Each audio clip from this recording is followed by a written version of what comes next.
এই সংবিধান লেখার সময় তো বঙ্গবন্ধু বলেছিলেন ৩০ লক্ষ শহীদের রক্ত দিয়ে আমরা এই সংবিধান লিখছি, এর মর্যাদা রক্ষার দায়িত্ব আগামী প্রজন্মের মানে আমাদের, নাহিদদের। তো এই যে আমরা সেই মর্যাদাটিকে রাখতে পেরেছি না রাখতে পারিনি, এখন রাখতে পারেনি, এটা দায় তরুণরা কেন বহন করবে?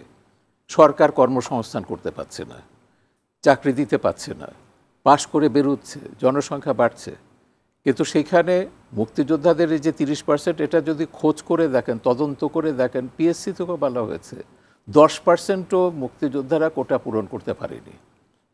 1996 সালে যখন শেখ হাসিনা প্রথম ক্ষমতা এলেন তখন আমি মুক্তিযোদ্ধা সংসদে ছিলাম, ওই যে মুক্তি বার্তা যেটা সেটা সম্পাদনা করতাম। সেই সময় মুক্তিযোদ্ধাদের সন্তানরা চাকরির জন্য আসতেন। কোন চাকরি? পিয়নের চাকরি, দারোয়ানের চাকরি, বড়জোর কেরানির চাকরি। এর ওপরে পড়াবার তাদের সাধ্য ছিল না, ক্ষমতা ছিল না। তো সেইটাই যে তাদের ঋত মর্যাদাটা ফেরত আনার জন্য আমরা সেই তখন থেকে 30 বছর ধরে আমরা আন্দোলন করেছি।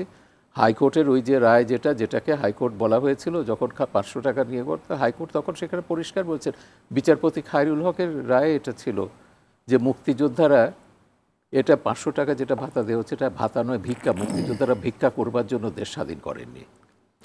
তারপর আমাদের দাবির প্রেক্ষিতে বর্তমান সরকার ক্ষমতায় এসে মুক্তিযোদ্ধাদের ভাতা বৃদ্ধি করেছে, যৌক্তিকভাবে এটা 20,000 টাকা করেছেন। কিন্তু সেখানেও কিন্তু ভাতার ব্যাপারও আমার একটা দ্বিমত ছিল। কমিটি যখন এগুলো রিভিউ করে, আমি বলছি ভাতা তাদেরকেই দিন যাদের ইনকাম ট্যাক্সেবল নয়। তখন হয়তো এখন আমাদের 3 লাখ টাকা হচ্ছে ট্যাক্সেবল, এটা 3 লাখ টাকার নিচে এটা ট্যাক্সেবল নয়। যে মুক্তিযোদ্ধাদের বার্ষিক আয় 3 লাখ টাকার উপরে, তাদেরকে ভাতা দেওয়া দরকার নেই। যারা 3 লাখ টাকার কমে পাচ্ছেন বার্ষিক আয়, তাদেরকে ভাতা দিন। তখন মুক্তিযুদ্ধ মন্ত্রী বললেন, না, এটা মর্যাদার প্রশ্ন, এটা দিতে হবে। 1 কোটি টাকা যে মুক্তিযোদ্ধা আয় করছেন তিনিও 20,000 টাকা ভাতা নিচ্ছেন। এটা কিন্তু অসম্মানজনক, আমি মনে করি মুক্তিযোদ্ধাদের জন্য অসম্মানজনক। কোটার ব্যাপারও আমার সেটা হচ্ছে যে কি, ওইটাকে সংস্কার তো বটেই, যেটা 30% কোটা, এটা পূরণই হচ্ছে না, কেন এটা আমি ধরে রাখবো? এখন সেটা 5% হবে না 10% হবে, ছাত্ররা তো এটা আলোচনা করতে পারেন, প্রশাসনের সঙ্গে এগুলো বসে কথা বলতে পারেন। বিশেষ করে যেখানে প্রশাসন তো বলেই দিয়েছে, সরকার বলেই দিয়েছে কোটা থাকবে না। এখন কোটাটা আবার নতুন করে চালু করলো কে? আদালত চালু করেছে। এখন আমি যদি বলি আমি সুপ্রিম কোর্ট মানি না, তার মানে এটা কি? আমি তো বাংলাদেশকেই মানি না, সংবিধানকেই মানি না। কেন এই সংবিধানের কাস্টোডিয়ান হচ্ছে সুপ্রিম কোর্ট।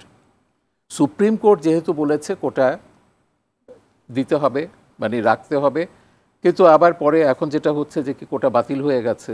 কালকেও প্রধান বিচারপতি বক্তব্য দেখেছেন, মন্ত্রীর বক্তব্য আমি দেখেছি, বাংলাদেশে এখন কোনো কোটাই নেই।